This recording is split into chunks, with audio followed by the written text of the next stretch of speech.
Mga kababayan, bago pa man kayo mag-scroll palayo, pakinggan ninyo itong mabuti. Dahil ngayong video na ito, pag-uusapan natin ang isang balita na matagal na ninyong hinihintay. Hindi ito parang dati na pangako lang. Ito ay may petsa na, may halaga na, at may proseso na. Ang 6,500 piso universal pension ay opisyal na. At ang unang payout, Hunyo 1 na. Huwag ninyong palampasin ito dahil maraming seniors ang hindi pa nakakalam ng buong detalye. At kung hindi kayo mapapanood hanggang katapusan ng video na ito, baka mapalampas ninyo ang mga bagay na mahalaga para sa inyong pensyon. Magsimula na tayo. Ang 6,500 piso universal pension ay bahagi ng pinagsama-samang programa ng gobyerno para sa lahat ng kwalipikadong senior citizens sa buong Pilipinas. Hindi lang para sa isang grupo, kundi para sa marami. Kasama dito ang mga SSS pensioner, ang mga GSIS pensioner, at ang mga senior citizens na tumatanggap ng social pension mula sa DSWD. Kaya kung isa kayo sa mga ito, makinig kayo ng husto. Ang layunin ng programang ito ay simple lang, tiyaking may sapat na buwanang tulong ang bawat matatanda sa ating bansa. Dahil ang inyong mga taon ng pagtatrabaho, ng pagbubuwis, ng pagbabayad ng kontribusyon, lahat iyon ay may katumbas. At ngayon, ibabalik ng gobyerno ang utang ng pasasalamat sa inyo. Ito ang hindi alam ng marami. Hindi pantay-pantay ang makukuha ng bawat isa. Depende sa inyong kategorya. Kung kayo ay SSS pensioner, ang base pension ninyo ngayon ay maaaring nasa pagitan ng 2,000 piso hanggang 5,000 piso bawat buwan, depende sa inyong bilang ng kontribusyon at average monthly salary credit o AMSC. Ang 6,500 piso na ito ay kumakatawan sa minimum floor ng pension na itatakda ng gobyerno. Ibig sabihin, kung ang inyong current na SSS pension ay mas mababa pa sa 6,500 piso, ang kaibahan ay maaaring punan ng karagdagang tulong mula sa ahensya o programa. Halimbawa, kung ang inyong SSS pension ay 3,800 piso bawat buwan at ang minimum floor ay 6,500 piso, ang natatanggap ninyong kabuuan ay maaaring umabot sa 6,500 piso na may karagdagang subsidy. Pero pakinggan ninyo ito ng mabuti.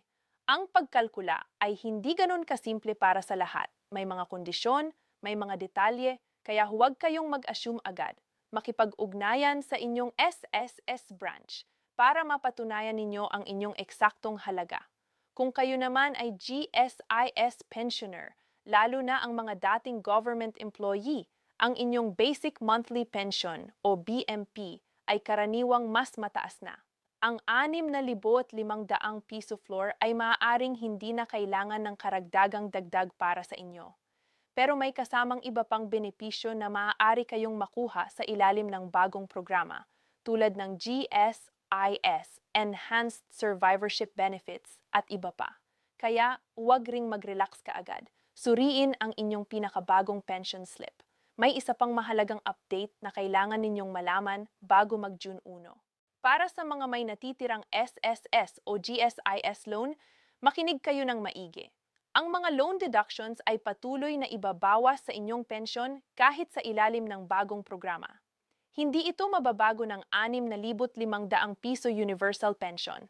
Ibig sabihin, kung kayo ay may salary loan, calamity loan, o emergency loan na hindi pa nababayaran, ang inyong net pension na matatanggap ay magiging mas mababa kaysa sa 6,500 piso. Halimbawa lang, kung ang inyong gross pension ay 6,500 piso at may monthly deduction kayong 1,200 piso para sa loan, ang inyong net na matatanggap ay 5,300 piso lamang. Kaya mahalagang suriin ninyo ang inyong loan balance. Kung kaya, sulitin ninyo ang pagbabayad ng inyong loan para mas malaki ang matatanggap ninyo sa darating na payout. Para malaman ang inyong loan balance, maaari kayong pumunta sa pinakamalapit na SSS branch o mag-login sa inyong My SSS account online. Para sa GSIS, gamitin ang GSIS Touch application o pumunta sa GSIS kiosk sa nearest branch. Huwag mahiyang magtanong sa ahente. Yun ang trabaho nila at kayo ay may karapatan sa impormasyong iyon. Ngayon, pag-usapan natin ang tinatawag na clawback o offset. Ito ang isa sa mga bagay na hindi alam ng maraming seniors. At kapag hindi nila ito naintindihan, nagagulat sila pagdating ng sweldo. Ang clawback ay nangyayari kapag ang isang pensioner ay natanggap ng sobra o hindi tamang halaga ng pensyon sa nakaraang buwan. Halimbawa, kung noong nakaraang buwan ay may technical error at natanggap kayo ng 1,000 piso na sobra, ang ahensya ay may karapatang i-offset iyon sa inyong susunod na payout. Hindi ito parusa. Hindi ito pagnanakaw ng gobyerno sa inyong pera. Ito ay isang simpleng adjustment para matama ang mga record. Pero kung sa tingin ninyo ay may mali sa inyong deduction at hindi ninyo maintindihan kung bakit mas mababa ang inyong natanggap kaysa sa inaasahan, huwag kayong mag-alinlangan na pumunta sa branch at humingi ng breakdown ng inyong pension computation. Kayo ay may karapatang malaman ang bawat sentimo ng inyong pensyon. Huwag ninyong palampasin ito, ang release schedule. Ayon sa mga pinakabagong impormasyon, ang Hunyo 1 payout ay para sa mga nasa itaas na priority brackets. Para sa SSS, ang mga pensioner na ang birthday ay nangunguna sa release schedule. Karaniwang ang mga may kaarawan sa unang bahagi ng buwan ay nangunguna sa pag-credit. Para sa GSIS, ang payout ay karaniwang automatic sa inyong bank account o UMID card na may e-wallet. Para sa mga social pension recipients sa ilalim ng DSWD, ang inyong payout ay maaaring hindi eksaktong Hunyo 1. Ang date ay depende sa inyong lokal na gobyerno o munisipalidad. Kaya makipag-ugnayan sa inyong barangay office o DSWD Provincial Office para malaman ang eksaktong petsa ng release sa inyong lugar. Para sa mga hindi pa nagre-receive sa bank account at nag-withdraw pa rin sa branch, maghanda kayo ng valid ID tulad ng UMID, Senior Citizen ID o pasaporte. Pumunta ng maaga at kung maaari, umiwas sa pinakaabalang oras tulad ng 9 hanggang 11 ng umaga. Mas maayos ang linya kapag pumunta kayo pagbubukas ng branch o bago magtanghali. Mayroon din akong mahalagang paalala para sa lahat ng SSS at GSIS pensioners. Ito ang tungkol sa ACOP, ang Annual Confirmation of Pensioners. Ito ang taunang proseso kung saan kailangan ninyong kumpirmahin na kayo ay buhay pa at patuloy na matatanggap ang inyong pensyon. Kung hindi kayo makakasumite ng inyong ACOP bago ang takdang petsa, maaaring ma-hold ang inyong pensyon.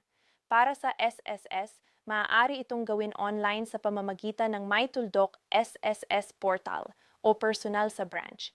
Para sa GSIS, ang ACOP ay maaaring gawin sa pamamagitan ng e-GSIS self-service kiosk o sa pamamagitan ng GSIS touch application.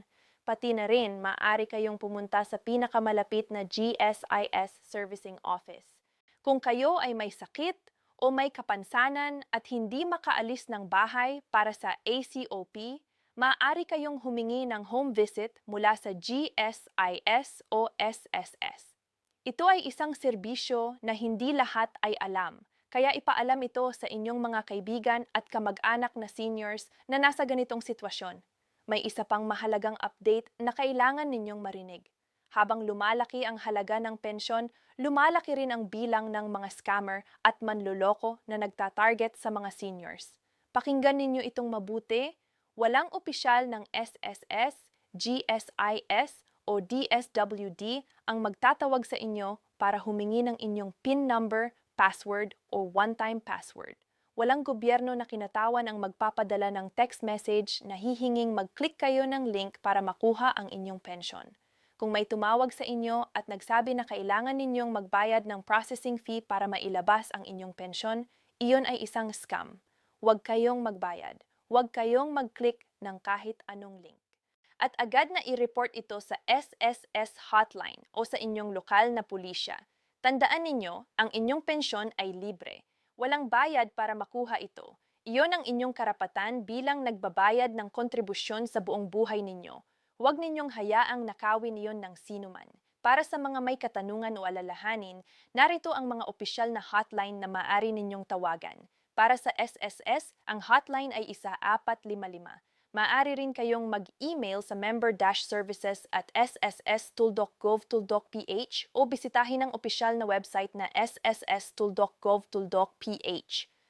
Para sa GSIS, ang hotline ay 847-4747 at ang website ay gsis.tuldok.gov.ph. Para sa DSWD, ang hotline ay 8888. Ito ang 24 na oras na hotline ng gobyerno para sa lahat ng concerns. At para sa mga gusto ng direktang tulong sa kanilang barangay, maaari ring puntahan ang lokal na DSWD Field Office sa inyong probinsya. Huwag kayong mahiyang tumawag. Ginagastos ninyo ang inyong oras para sa tamang impormasyon at iyon ay tama at dapat lang. Bago tayo magwakas, nais kong sabihin ito mula sa puso. Marami sa inyo ay nagtatrabaho ng ilang dekada. Nagbayad ng buwis, nagbayad ng kontribusyon, pinalaki ang mga anak, nagsilbi sa bansa, bilang guro, bilang manggagawa, bilang opisyal, bilang sundalo, bilang lahat ng posisyon na nagbuo ng bansang ito. At ngayon, sa inyong panahon ng pahinga, may mga beses na pakiramdam ninyo ay nalilimutan kayo. Gusto kong malaman ninyo, hindi kayo nalilimutan. Ang inyong pensyon ay hindi regalo, ito ay inyong karapatan. Ito ay ang tubo ng inyong mga tao ng pagtatrabaho. At bawat buwan ng payout na matatanggap ninyo ay patunay na ang inyong buhay na puno ng sakripisyo ay may kahulugan at halaga.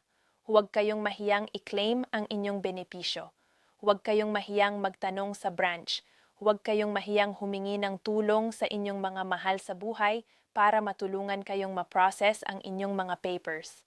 Dahil kayo ay karapat-dapat sa bawat sentimong iyon. Kung nakatulong sa inyo ang video na ito, isang malaking kahilingan ang mayroon ako sa inyo. I-share ninyo ang video na ito sa inyong mga kaibigan, sa inyong mga kapitbahay, sa sinumang seniors na kailangan ng impormasyong ito.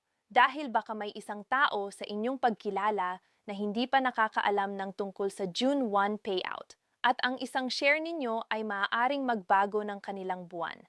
I-subscribe rin kayo sa channel na ito para hindi kayo makaligtaan ng anumang update tungkol sa pensyon, sa mga benepisyo ng seniors, at sa lahat ng balitang mahalaga para sa inyo. I-click ang bell button para lagi kayong maabisuhan pagkakataon na may bagong video kami. At sa bawat isa sa inyo na nanonood ngayon, maging ingat sa inyong kalusugan. Ingatan ninyo ang inyong sarili. Ang inyong kapakanan ang pinakaimportanteng bagay. Hanggang sa muli, ingat po kayong lahat.